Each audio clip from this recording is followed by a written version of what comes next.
Ah, bueno, Sí, ya es que no. ingeniero, se puede ver. Ya no sé qué pasó, no Sí, estaba se ve, se ve. compartiendo. Ya. Bueno, unidad 2, propiedades mecánicas de los materiales.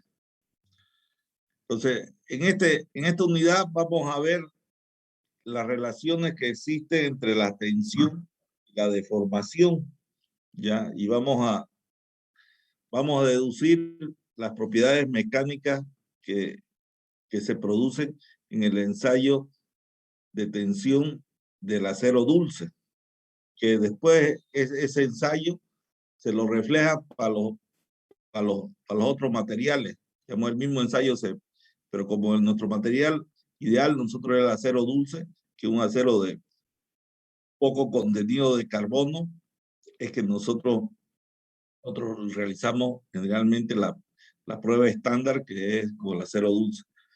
Bueno, en este capítulo los objetivos es conocer propiedades mecánicas de los materiales sólidos, rígidos, deformables, sometidos a cargas externas. Propiedades mecánicas. Conocer la ley de Hooke y la relación de Poisson, que nos van a servir para el estudio mecánico del sólido deformable. Aprender a determinar deformaciones normales y transversales simples en las secciones de sólido rígido deformable. Deformaciones también, basados en las hipótesis. A partir del conocimiento del comportamiento mecánico y propiedades de los materiales, podemos determinar y saber qué tensiones vamos a denominar tensiones admisibles, ¿ya? Entonces, como le decía, en este capítulo lo que vamos a ver es la relación de fuerzas con deformaciones. Eso es lo que me interesa, cómo se comporta el material cuando aplica una fuerza y se deforma. Para eso, el primer concepto que necesitamos tener nosotros es el concepto de deformación unitaria. Deformación unitaria normales. Si tenemos un elemento cualquiera de longitud L y lo sometemos a una fuerza normal, según Bernoulli, según la hipótesis de Bernoulli, esta deformación tiene que ser plana y perpendicular al eje de la barra, delta Ln. La relación de la deformación respecto a la longitud lo llamamos deformación unitaria normal, que se la mide en centímetros o milímetros, ¿ya? La distorsión unitaria o deformación unitaria transversal o distorsión angular, en vez de que esta fuerza sea normal, en este caso nuestra fuerza es transversal. Al tener una fuerza transversal se produce una deformación longitudinal, una deformación transversal, ¿no? Tengo mi longitud original, la relación que me vincula la deformación transversal con la longitud se va a llamar distorsión angular o deformación transversal, ¿ya? Deformación unitaria transversal o deformación unitaria transversal, que es la ley de Hooke.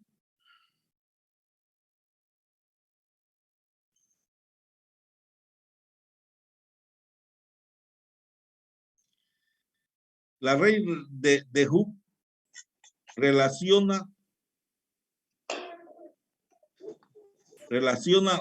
el concepto tensión que nosotros vimos en la clase anterior con el concepto de deformación unitaria.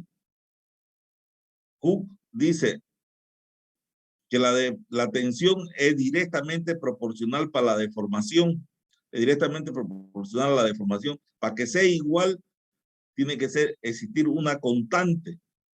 Y esta constante, en el caso de esfuerzos normales, se llama módulo de elasticidad longitudinal.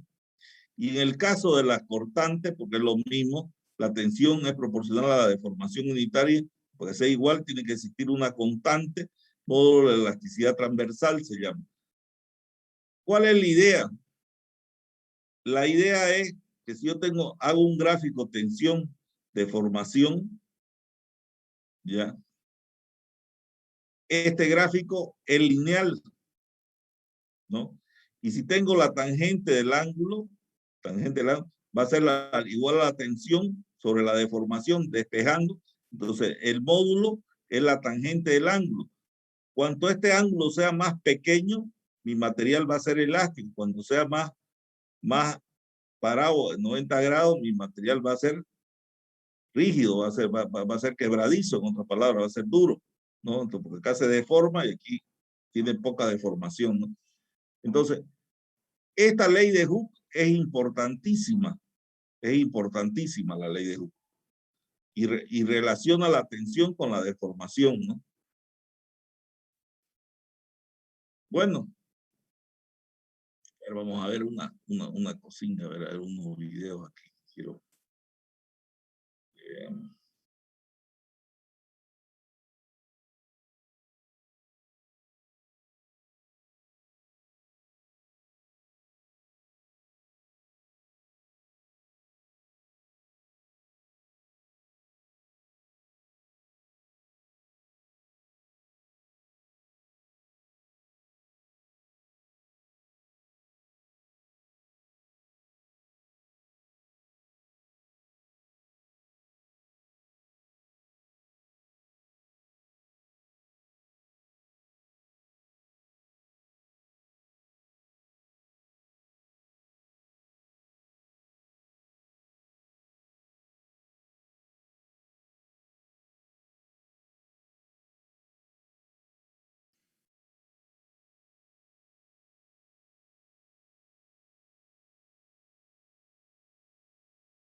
Que ahora se ha cambiado un poco. Están viendo mi pantalla, ¿no?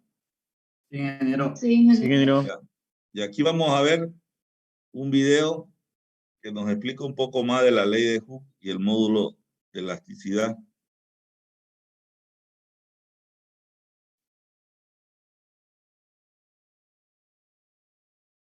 ¿Se escucha? No. No, ven. Esto de compartir sonido. Compartir. Ahora se va a escuchar. ¿Ahora se escucha? Sí. Bienvenidos a este video tutorial, donde veremos la ley de Hooke, que describe la conducta de los metales en la deformación elástica, el módulo de elasticidad, que es una constante que viene asociada a esta ley, y los conceptos de tensión, deformación y cómo se relacionan gráficamente por medio de los resultados de un ensayo de tracción. Primero debemos entender dos conceptos importantes como lo son el de tensión y deformación. Las tensiones, por su parte, son esfuerzos que surgen en el interior de los materiales y que pueden estar o no relacionadas con la aplicación de una carga externa.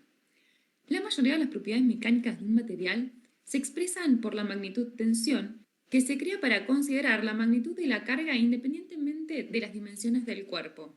Y matemáticamente la podemos calcular como el cociente entre la carga que está siendo aplicada y el área sobre la que actúa.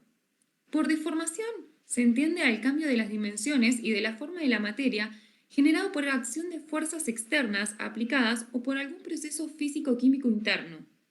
Estas a su vez pueden ser elásticas o plásticas. Las deformaciones elásticas son aquellas que desaparecen por completo cuando las fuerzas dejan de actuar y no generan cambios notables en la estructura ni en las propiedades del material.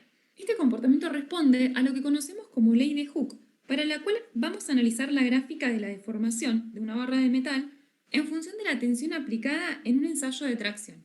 Como vemos, la aplicación de la carga P genera un alargamiento de la pieza conocido como delta L. Sobre el eje de ordenadas, vamos a graficar los valores de tensiones que calculamos como el cociente entre la carga y el área. Y sobre el eje de abscisas, tenemos la deformación referida a la unidad de longitud y que resulta adimensional. En cuanto a la gráfica, la ley de Hooke establece que para el acero, a incrementos constantes de tensión, vamos a obtener incrementos constantes de alargamiento. Entonces, al calcular la pendiente de esta gráfica, es decir, la tangente de alfa, vamos a encontrar lo que se conoce como módulo de elasticidad longitudinal o módulo de Young. Este valor es una constante elástica, que es propia de cada material, y caracteriza su rigidez, y es decir, la resistencia a las deformaciones elásticas. Por ejemplo, si comparamos el módulo de elasticidad del aluminio con el del hierro, encontramos que el hierro se deforma 3 veces más que el aluminio. Y las dimensiones se expresan igual que las unidades de tensión. En resumen, la ley de Hooke establece una proporcionalidad entre tensiones y deformaciones.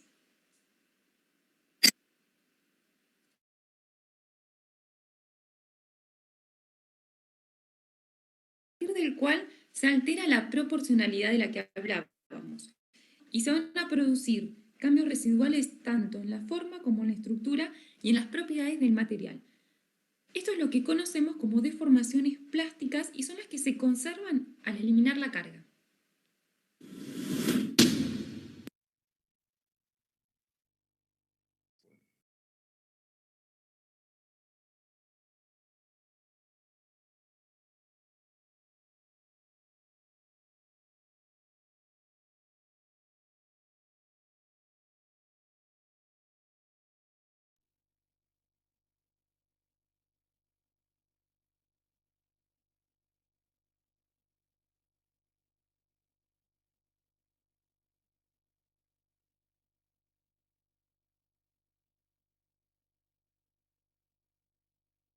Ya se ve, ¿no? La unidad. Sí, ingeniero, se ve. Ya. Entonces, la ley de Hooke es una ecuación que me relaciona la tensión con la deformación unitaria. ¿Ya? Es necesaria conocerla porque la prueba estándar de tensión la hacemos en relación a la tensión y la deformación unitaria, como veían en el gráfico en el video que vimos. Pero la prueba estándar de tensión de deformación unitaria del acero dulce, ¿no? ¿En qué consiste esta prueba? Consiste tan sencillo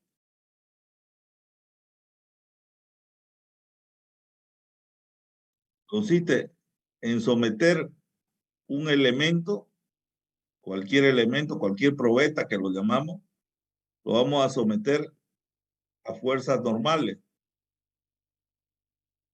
Y esta fuerza normal vamos a ir incrementándola hasta que este elemento se rompa, ¿ya? Entonces, seguro que se va a deformar y además se va a producir tensiones.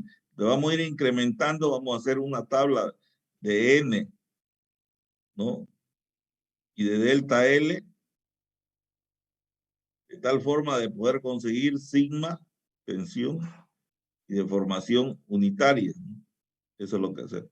Entonces le vamos dando valores de N, 0, 100, 200, 300, y nos dan valores, nos va dando valores de deformación, hasta que vamos midiendo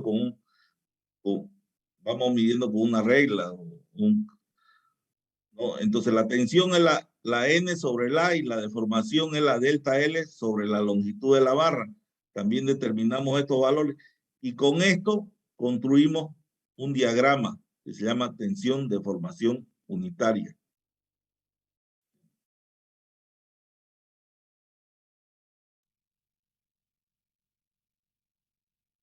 Nada más complicado.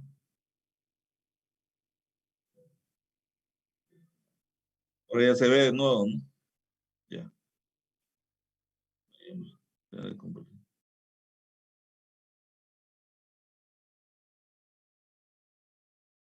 Tan complicado si no era.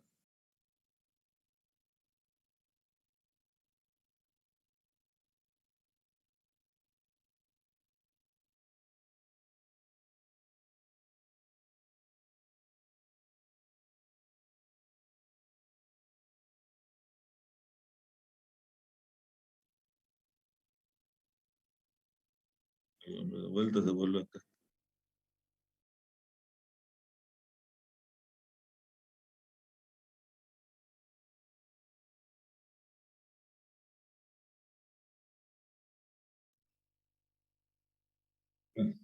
Ya volví. Bueno, está medio complicado la compartida. Ya vamos a volver. Bueno, Entonces, nosotros vamos a hacer la prueba estándar del acero dulce, que es un acero con poco contenido de carbono y es nuestro material ideal para el análisis que hacemos. Si uno ve videos, hay 1000 videos de esta prueba. Esta prueba es una de las pruebas más conocidas que tenemos de tensión y de formación para analizar las propiedades mecánicas de los materiales. Nosotros lo vamos a hacer, esta prueba, siguiendo la recomendación de ACTM, ¿ya? Ensayos de extracción del acero dulce. Entonces, ¿qué hacemos?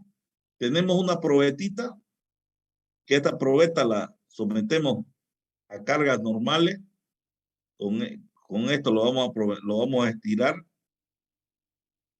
de acá y lo vamos a estirar de acá, ¿no?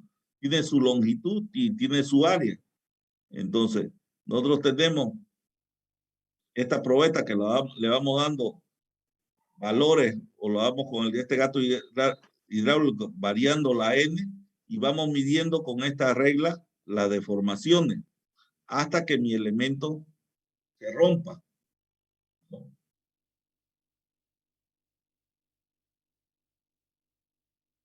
Entonces, construimos esta tabla que les indicaba yo.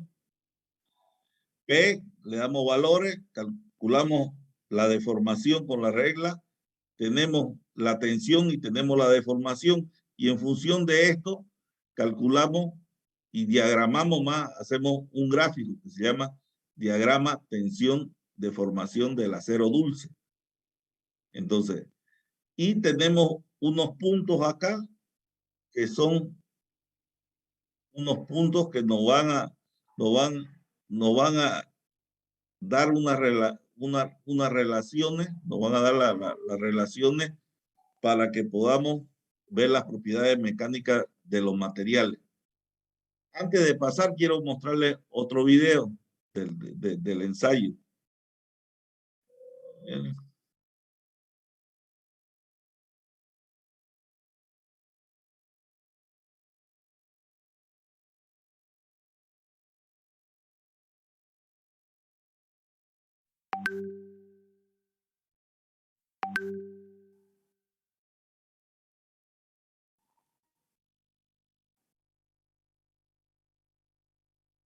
Para que lo veamos bien.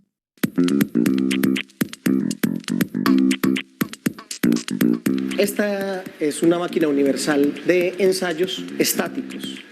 Se puede hacer tensión, compresión, flexión, dureza, corte, cizalladura, dependiendo de los dispositivos que se puedan hacer, muchos ensayos más. Es una máquina hidráulica, funciona a través de un pistón, por eso la velocidad de ese funciona al área, es en megapascales por segundo. Este cabezal es fijo, este es móvil, es a la medida que vaya haciendo el ensayo, estas mordazas tipo B van a apretar más la probeta y el apriete será entonces a través de la fuerza, cada vez va a agarrar mejor. Este se va a desplazar hasta que llega el momento de ruptura de la probeta. Acá lo mismo, cuando hacemos compresión colocamos un envase e irlo apacharrando o aplastando dependiendo de lo que necesitemos. Y cambiando este plato por un dispositivo de apoyo podríamos hacer flexión simple con 3 apoyos o con un apoyo también doble acá, que sería con 4 apoyos. Es una máquina que maneja una capacidad máxima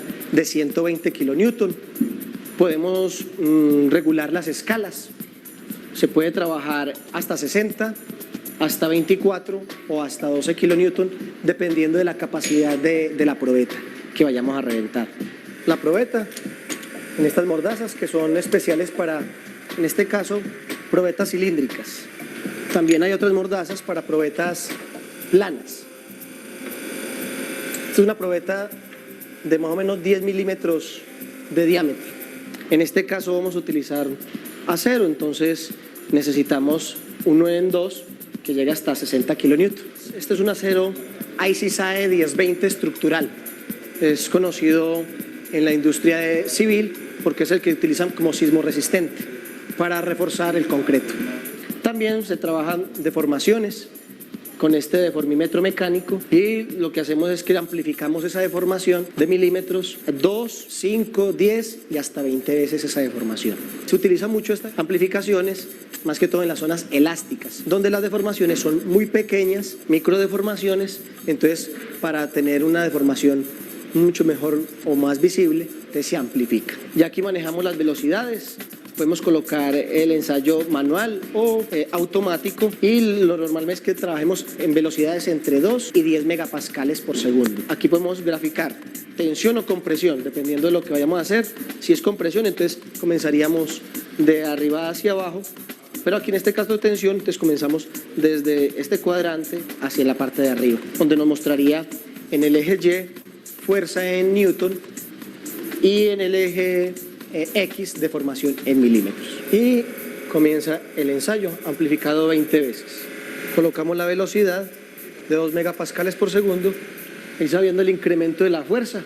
En este caso se utilizan kilonewton, que es la unidad internacional de fuerza.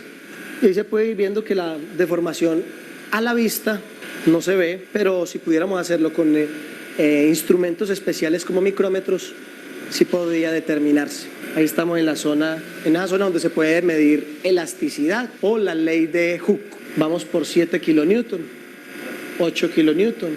Allá casi estamos llegando al punto de excedencia, que se ubica entre 25 y 30, donde el material deja de ser elástico, donde esa deformación ya no es recuperable después de ese punto. En este punto yo puedo descargarlo y el material se recuperaría, pero después no. Acá vamos a llegar, miren por acá, mírenlo ahí, ya pasamos excedencia, ya estamos en zona plástica, ya ese material, si yo detengo el ensayo, ya tiene una deformación y esa le permanecería. Solamente recuperaría ¿cuál? La elástica, pero la plástica ya permanecería en la probeta. Ya vamos a llegar a la fuerza máxima, está a punto de comenzar a reducirse el área y a romperse la probeta. Aquí es donde tenemos de estar pendientes de la probeta, cómo empieza a hacer restricción, un encuellamiento y empieza a romper. Miren ahí, miren, empieza a estirarse.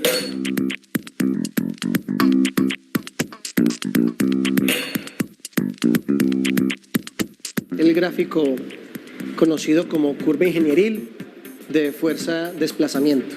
En esta área se ve claramente la zona elástica, donde hay proporcionalidad. Aquí está el límite de proporcionalidad, punto de fluencia mínimo, punto de fluencia máximo, y aquí comienza toda la zona plástica. Este sería el punto máximo del material, la fuerza máxima, y este sería el punto de ruptura. Aquí comienza a haber una estricción en la probeta y por eso empieza a caer la fuerza, porque el área es menor.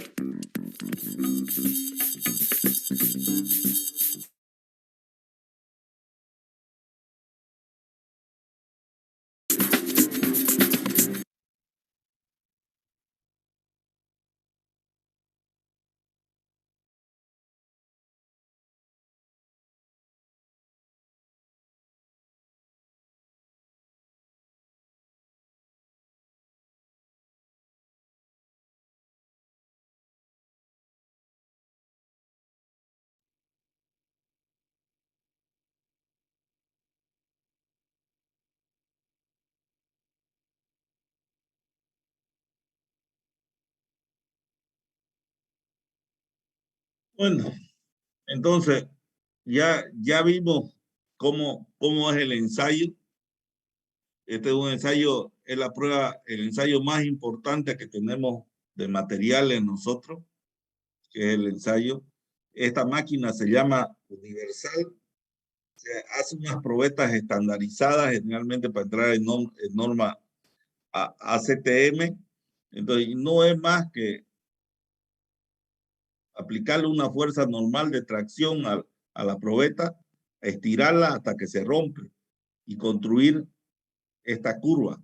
Esta curva dice curva ingenieril, que es la curva del diagrama de tensión de formación para el acero dulce. Para otros materiales tienen otra forma la curva, no necesariamente así. Hay algunos materiales que no tienen ni fluencia, ya por si acaso. Este es para el material especial fluencia. Y aquí tengo unos puntos característicos.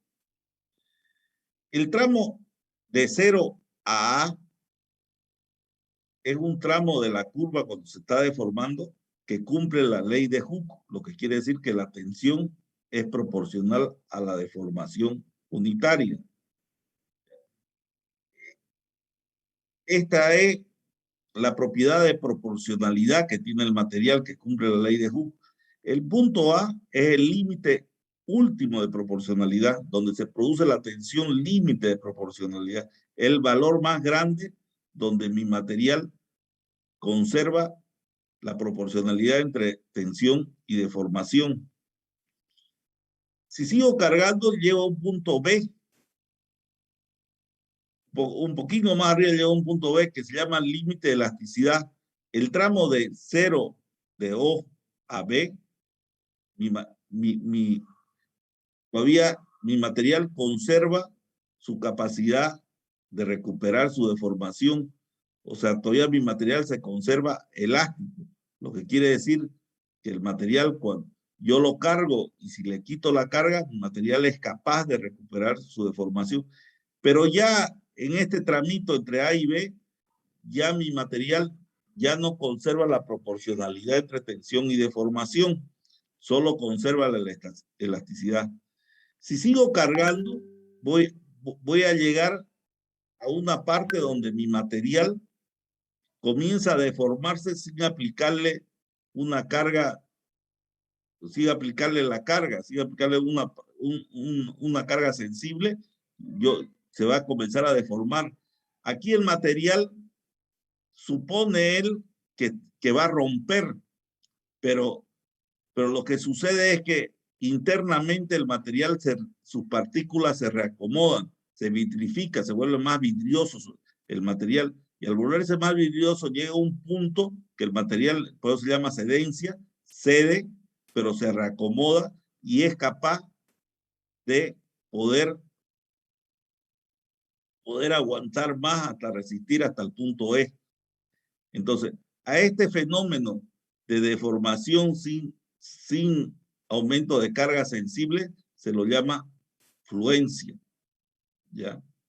Entonces, una vez pasa ese tramo de fluencia en mi material, llega a un punto E que es el punto máximo de resistir y aquí ya no aguanta el material y ya comienza la sección a reducir como vimos hasta que se rompe, ¿no?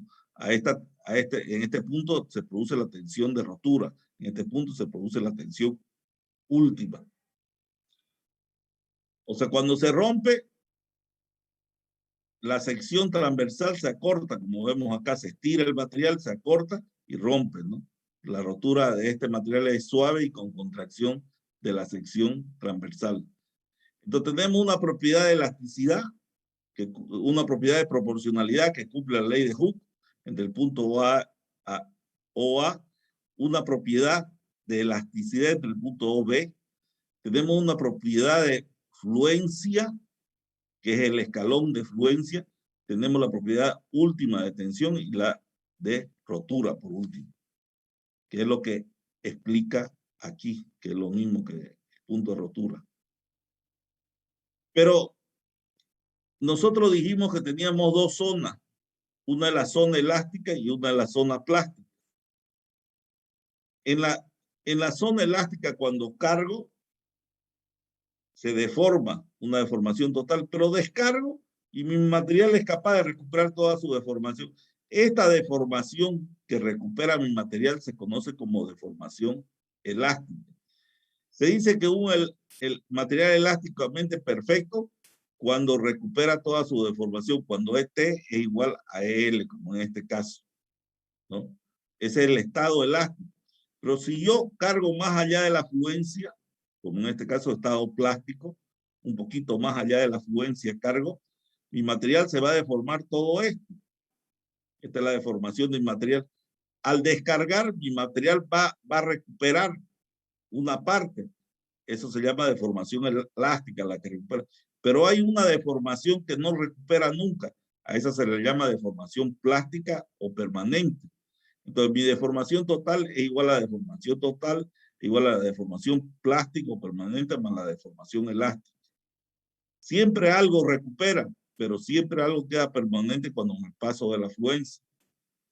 Se dice que un material es plásticamente perfecto cuando no tiene deformación elástica. El gráfico tendría que ser así.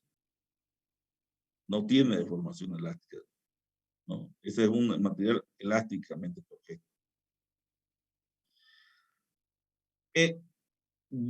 Pero los materiales generalmente que utilizamos nosotros son sometidos a cargas y descargas permanentes, no es solo una carga y una descarga. Por ejemplo, si tenemos un aula y tenemos la losa o la viga, nosotros entramos a pasar clases, estamos cargando, salimos, estamos descargando, entramos, cargamos, salimos, descargamos. Entonces, los materiales que nosotros construimos o dimensionamos están sometidos a cargas y descargas constantes.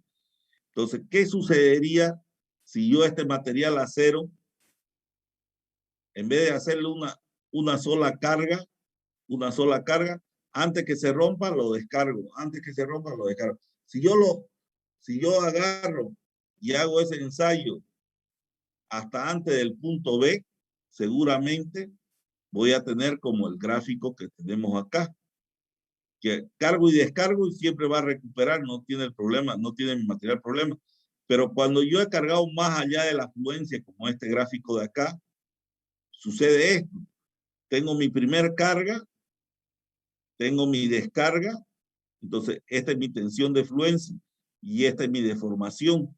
Cuando hago mi segunda carga, veo que el material puede adquirir mayor tensión, pero a su vez cuando le quito la carga, veo que la deformación elástica que recupera es menor que la deformación anterior. Cargo de nuevo y veo que la tensión de fluencia vuelve a ser mayor. Descargo y veo que cada vez mi deformación es menor. Lo que quiere decir, si yo cargo y descargo repetidamente, más allá de la fluencia, mi material siempre va a ganar en tensión, pero va a perder la capacidad de deformarse. Va a llegar un momento que va a romper mi material, no por tensión, porque va a ser resistente, sino va a romper por deformación. Es lo mismo que cuando ustedes agarran un alambre y lo doblan y lo desdoblan, lo desdoblan hasta que se rompe. Ese material, cuando lo doblan y lo desdoblan, ustedes lo están forzando más allá de la fluencia y se calienta. Ustedes sienten que se calienta, ¿no? Sienten que se calienta. Llega un momento que ese material en esa zona, por doblarlo y doblarlo, se vuelve vidrioso. Al volverse vidrioso, el material va a romper, no por esfuerzo, sino va a romper porque estás aplicando la misma fuerza. Va a romper porque ya no tiene capacidad de deformarse y yo lo quiero deformar, entonces el material rompe, ¿no? Entonces el material no solo rompe por esfuerzo, sino rompe por deformación. Entonces, cada vez que cargo, voy a tener mayor valor de tensión, pero menor capacidad de deformarse de mi material.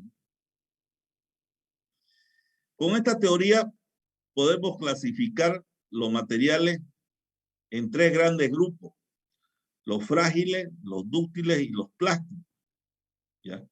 ¿Cuáles son? Y son, como ven, son distintas curvas y puede haber otras curvas acá. O sea, con tal el tipo de material vamos a tener un tipo de curva, ¿no? Siempre así parecida, pero va a presentar distintos tipos de curvas. Los materiales frágiles, su característica principal es que a grandes tensiones, cuando yo tengo grandes tensiones, su deformación acá es pequeña. O sea, son duros, son materiales que no tienen deformación prácticamente. Generalmente estos materiales no tienen fluencia, no acusan fluencia, y su rotura es brusca y sin contracción de la sección transversal. ¿Qué quiere decir esto? Que cuando yo tironeo este material, porque es el vidrio, cualquier material rígido que tiene, lo que agarra, cuando yo tironeo se rompe, pero la sección transversal no se encoge, porque es como el vidrio, como la porcelana, como la roca, ¿no? O sea, no contrae la sección transversal. Entonces, esos son materiales que aguantan mucho, pero tienen poca deformación, ¿no? El plástico es a la inversa. El plástico a pequeñas tensiones se deforma como quiera, ¿no? O sea, tiene grandes deformaciones el plástico, ¿no? Pequeñas tensiones, grandes deformaciones. También generalmente no acusan escalón de fluencia, ¿no?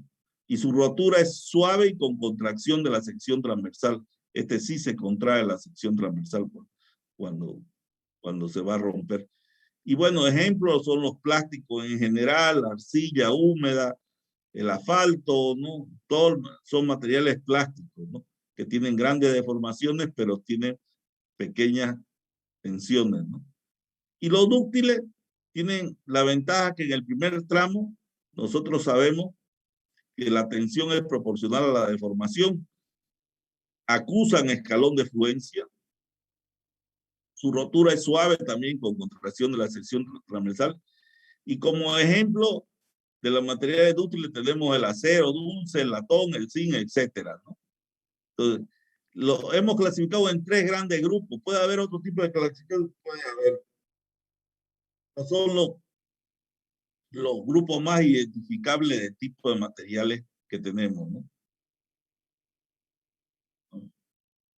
Bueno, pero cuando hacían la ACTM o estudiosos, los laboratoristas estudiosos, porque hay varias normas, la japonesa, la americana que es la ACTM, la brasilera, la alemana, todos tienen su norma, ¿no?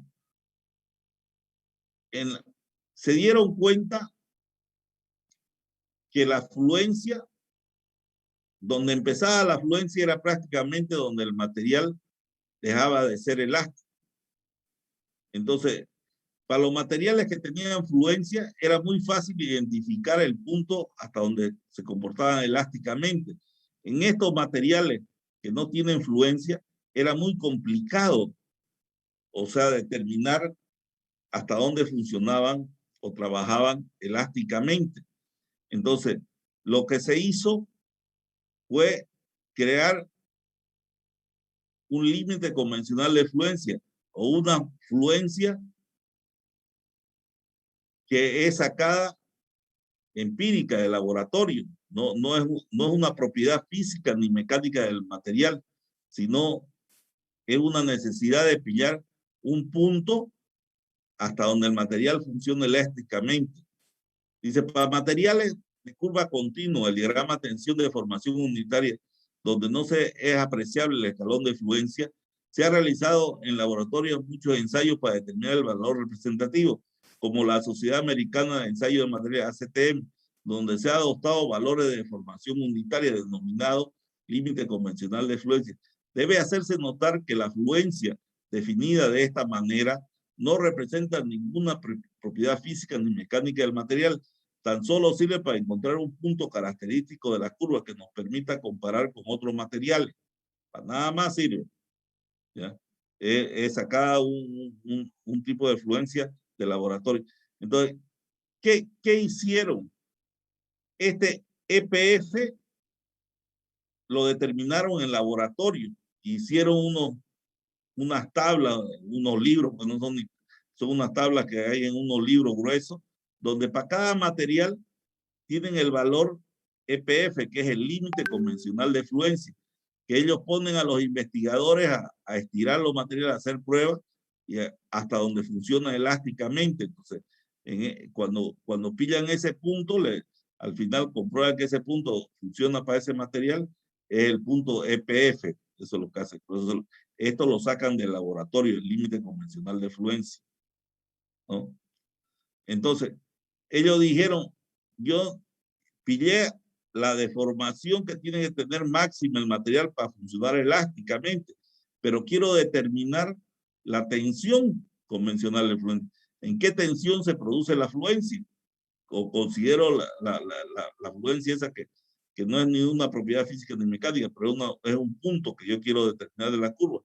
Entonces ellos trasladaron la fluencia, el valor esto que uno hace, lo que hace es para cualquier material que tiene, por ejemplo, no se puede, goma, digamos, ¿no? una goma, yo la estiro y tiene esta curva. Entonces me voy al libro y pillo el EPF, ¿no? Y ese EPF lo traslado al gráfico. Trazo una tangente al punto de origen de la curva y trazo una paralela en el punto EPF que es de laboratorio. Donde corta la curva con la paralela es el punto convencional de fluencia. Y viniéndome al eje de las tensiones voy a hallar la tensión convencional de fluencia. Es así que determino la fluencia para materiales de curva continua, ¿ya?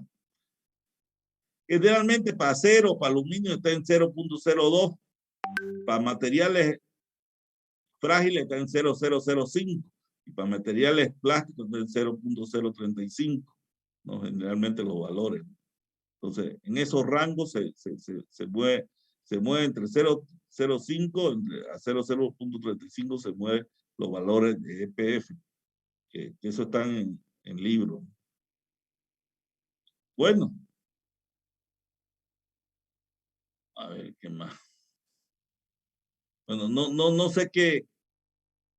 Hasta aquí vamos a avanzar hoy día. No. A ver, no sé qué aclaración desean o alguna pregunta.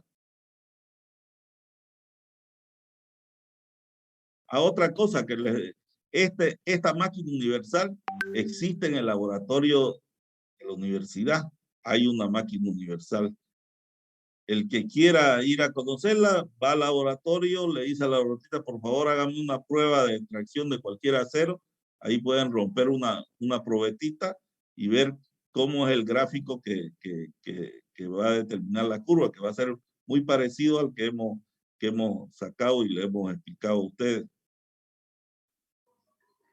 Esa que está en la universidad usan para compresión de hormigón, ¿no? No, una es de hormigón y otra es de acero. Ah, hay dos, ya. Que son las mismas máquinas universales. Uno hace ensayo de compresión y otra hacen de tracción. Realmente la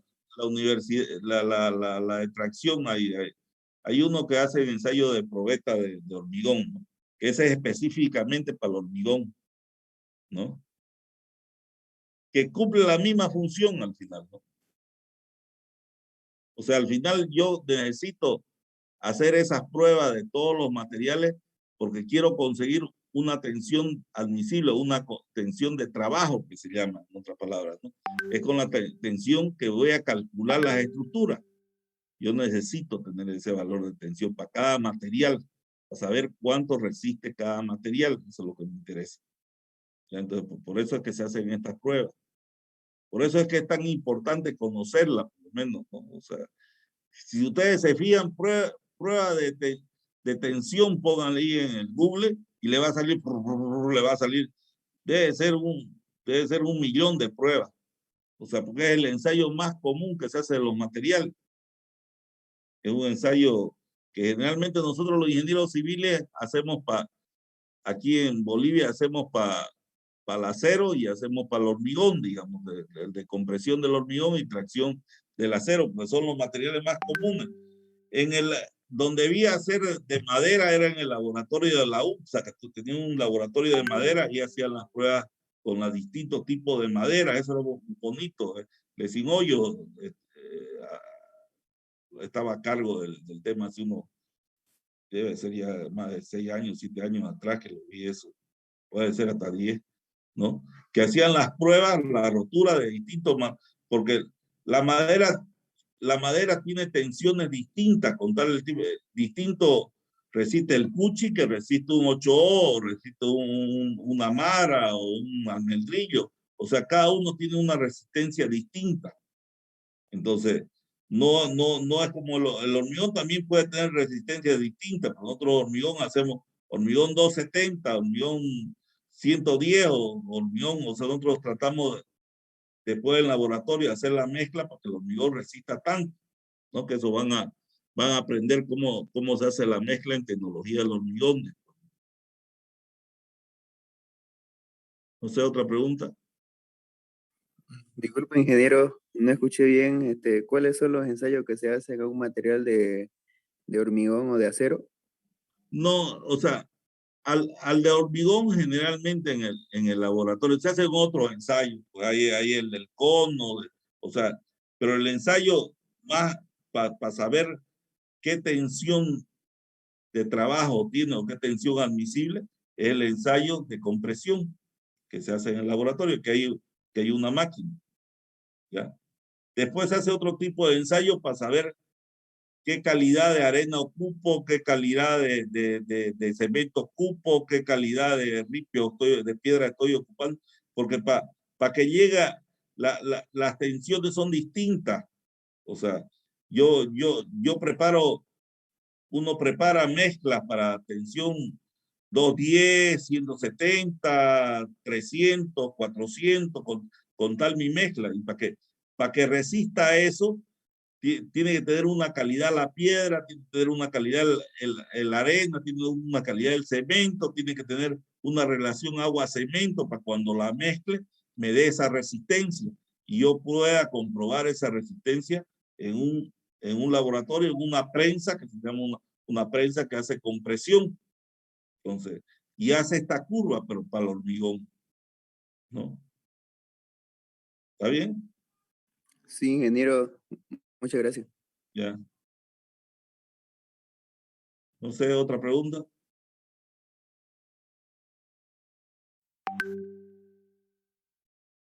Bueno, si no tienen más, nos vemos el lunes. Vámonos a ver el partido de fútbol, a ver si ganan su selección. Va a ganar, Inge. A fe el último que se pierde, ingeniero. Bueno, vayan y recen. Tienen 1 hora para rezar. 1% de probabilidades, 99% de fe. Bueno, está bien. Bueno, hasta el lunes. Gracias. Hasta luego. Hasta luego, ingeniero. Hasta luego, Gracias. ingeniero. Gracias. Ingeniero, gracias. Hasta luego.